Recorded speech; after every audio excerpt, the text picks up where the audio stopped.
रिश्वतखोर बहू। ये क्या बात हुई? तुझे पता भी है तो क्या बोल रही है बहू? एकदम सही बोल रही हूँ। अगर आपको मुझसे अपनी इन ऐंठन भरे घुटनों की मालिश करानी है तो मुझे वो देना पड़ेगा जो मैं मांग रही हूँ। एक हाथ दो और दूसरे हाथ लो, सिंपल। बहू हूँ, इसका मतलब ये नहीं कि नौकरानियों की तरह काम करूँ। ये है अमृता और उसकी सास रेखा। अमृता एक नई नवेली बहू है जिसकी शादी कुछ दिनों पहले ही रेखा के बेटे माधव के साथ हुई है। वैसे तो अमृता दिल की बहुत अच्छी है, लेकिन वो कहते हैं ना कि खून का रंग तो दिखता ही है। बस वही डॉन की बेटी होने का रंग यहाँ अमृता में भी दिख रहा है, जो है रिश्वत लेना।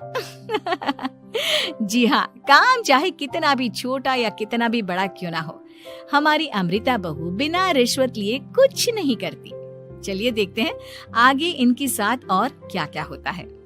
रेखा और अमृता को लड़ते देख ससुर प्रेमचंद वहाँ आता है और कहता है, अरे क्या हुआ? काहे इतना तिल मिला रही हो रेखा?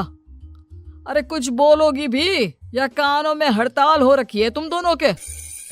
देखिए ना पापा जी, माँ जी ने मुझे कहा कि मैं उनके घुटनों की मालिश कर दूं, लेकिन उसके बदले में माँ जी मुझे वो हीरो वाला पुश्तैनी हार देने से इनकार कर रही हैं। क्या? घुटनों की मालिश के लिए हीरो का पुश्तैनी हार कौन मांगता है बहू? पापा जी, आपको तो पता ही है ना, आपकी बहू कितनी सयानी है, हर कोई भी काम फ्री में नहीं करती। और अब शेखावत खानदान का आटा तो इतना भी गीला नहीं है कि अपनी बहू को हार ना दे पाए। क्यों माय डियर माँ जी? देखा आपने प्रेमचंद जी, ये अब मुझसे पुश्तैनी हार मांग रही है, कल को पूरा घर मांग लेगी। अरे जा जा, मैं खुद कर लूंगी अपनी मालिश। ठीक है, मुझे क्या। एंजॉय योर मालिश टाइम माँ जी।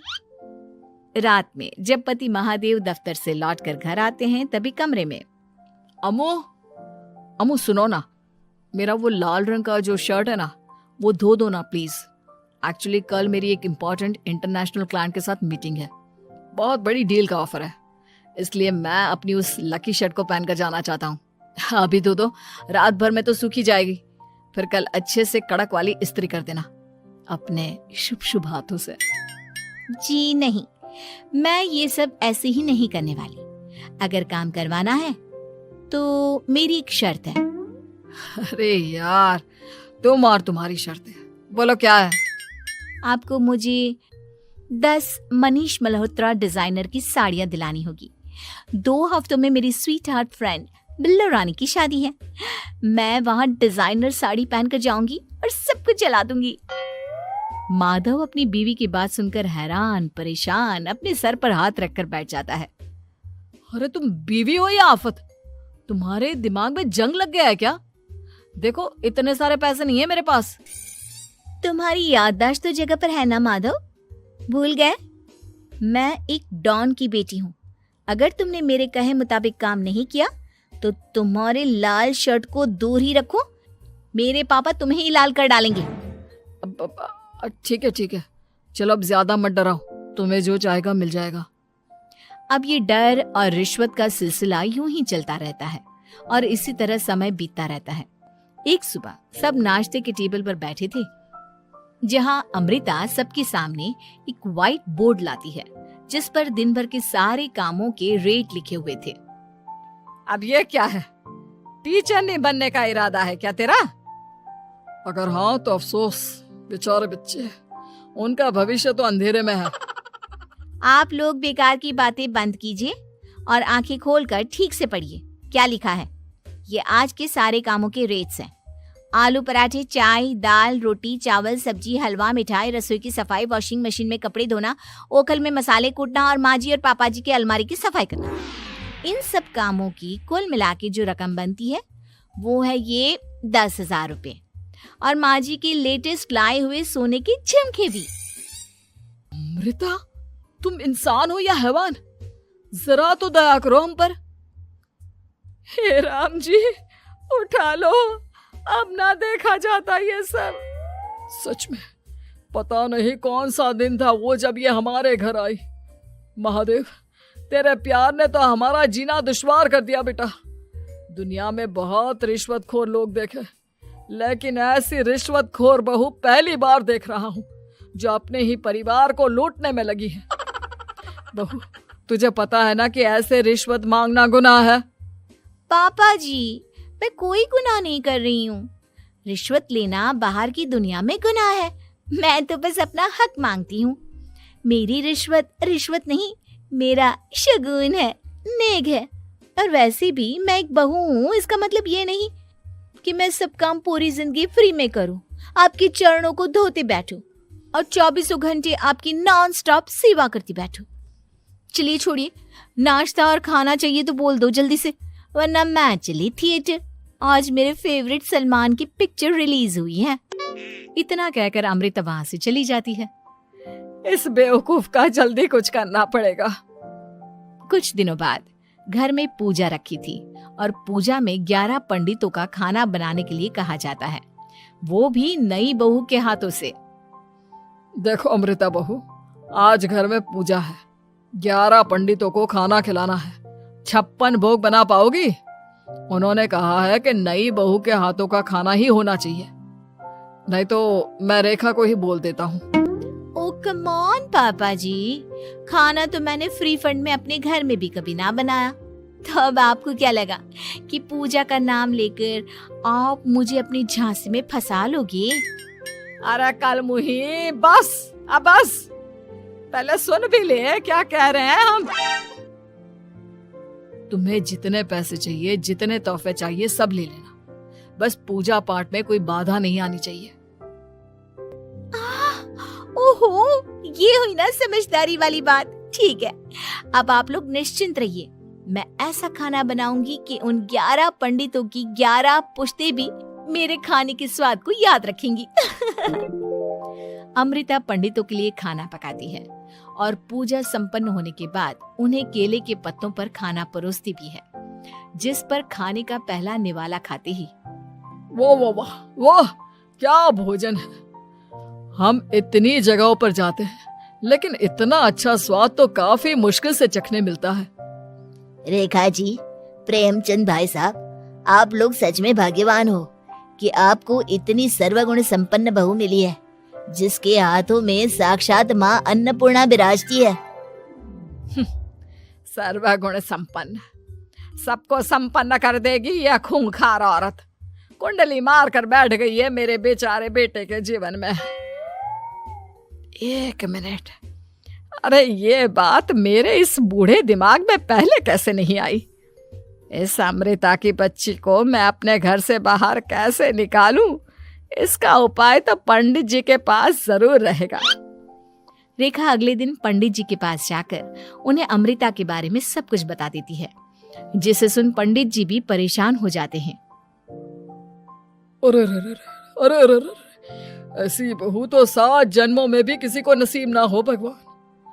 देखिए रेखा जी, आपकी रिश्वतखोर बहू और आपके बेटे की कुंडलियों को जोड़कर देखा है मैंने, लेकिन इसमें तो यही बता रहे हैं कि ये आपके जीवन से कभी नहीं जाने वाली।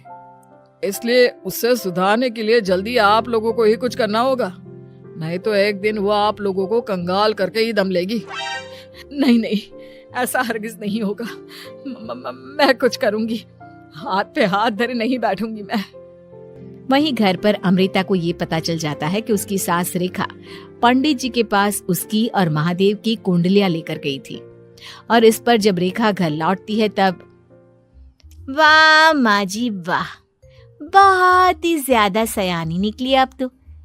लेकिन मैं आपको एक बात बताना चाहती हूँ कि मेरी और महादेव की कुंडलियां जोड़कर पूजा पाठ और हवन करके भी कुछ नहीं मिलेगा, क्योंकि मैं ऐसी बला हूं जो आप सबकी जिंदगियों से अब कभी नहीं टलने वाली, फिर चाहे आप कितने भी टोटके हवन या उपाय कर लें। तो खुद को समझती क्या है रे बदतमीज, तुझसे बात करना तो दूर, मुझे तो तेरी शक्ल देखना भी नहीं पसंद। अब सास बहू के बीच एक अनकहा सा युद्ध छिड़ जाता है। दिन बीतने लगते हैं, लेकिन एक दिन अचानक रेखा की तबीयत हद से ज्यादा खराब हो जाती है और उसे सांस लेने में भी काफी दिक्कत और परेशानी महसूस होती है। जब उसे डॉक्टर के पास ले जाया जाता है तब डॉक्टर चेकअप करके कहते हैं, देखिए, मैंने सारे टेस्ट करके देख लिए हैं और रिपोर्ट्स को क्रॉस चेक करके ये पता चला है कि रेखा जी को गंभीर दिल की बीमारी है। उनके फेफड़ों में भी काफी सूजन आ गई है। उनका जल्द से जल्द ऑपरेशन करना होगा, वरना आई एम सॉरी टू से उन्हें बचाना मुश्किल हो जाएगा। ये खबर सुनकर प्रेमचंद और माधव दोनों हक्का बक्का रह जाते हैं। लेकिन डॉक्टर साहब, कितने पैसे लगेंगे ऑपरेशन के लिए? और उसके बाद रेखा पूरी तरह ठीक तो हो जाएगी ना? जी हाँ, इस ऑपरेशन के बाद वो बिल्कुल ठीक हो जाएंगे, लेकिन वो तभी हो सकता है जब ऑपरेशन टाइम से हो पाएगा। और रही बात ऑपरेशन के खर्चे की, तो उसमें तकरीबन 6 से 7 लाख रुपए तक लग सकते हैं। जहां एक तरह सब रेखा की तबीयत और ऑपरेशन को लेकर परेशान होते हैं, वहीं घर पर रेखा को बिस्तर पर देखकर भी अमृता के अंदर जरा भी दया नहीं आती। ओ माँ जी, ये अपना फालतू का मेलोड्रामा बंद कीजिए ना आप। मुझे पता है आपको मुझे रिश्वत नहीं देनी है और घर के सारे काम मुझसे मुफ्त में करवाने हैं, इसीलिए आप ये सब कर रही हो ना। सीरियसली अमृता, ऐसे हालात में तुम ऐसी बातें कैसे कर सकती हो?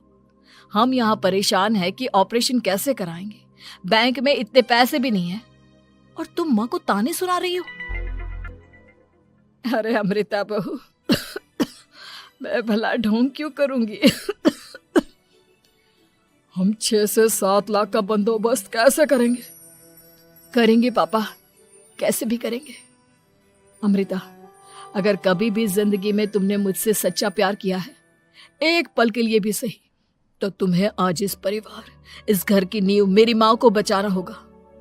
हमने अपना सब कुछ तुम्हें दे दिया है, अब तुम्हारी बारी है अपने किए का हिसाब चुकाने की। मुझे पता है तुम्हारे अंदर भी दिल है। अमृता बिना कुछ कहे वहां से चली जाती है और अपने कमरे में जाकर वो अलमारी में से अपनी माँ की तस्वीर को निकालकर अपने सीने से लगाती है और भावुक हो जाती है। माँ, आपके जाने के बाद पापा ने ही मेरा ख्याल रखा, लेकिन उनकी वजह से ही मुझ में काफी बुरी आदतें भी आ गई।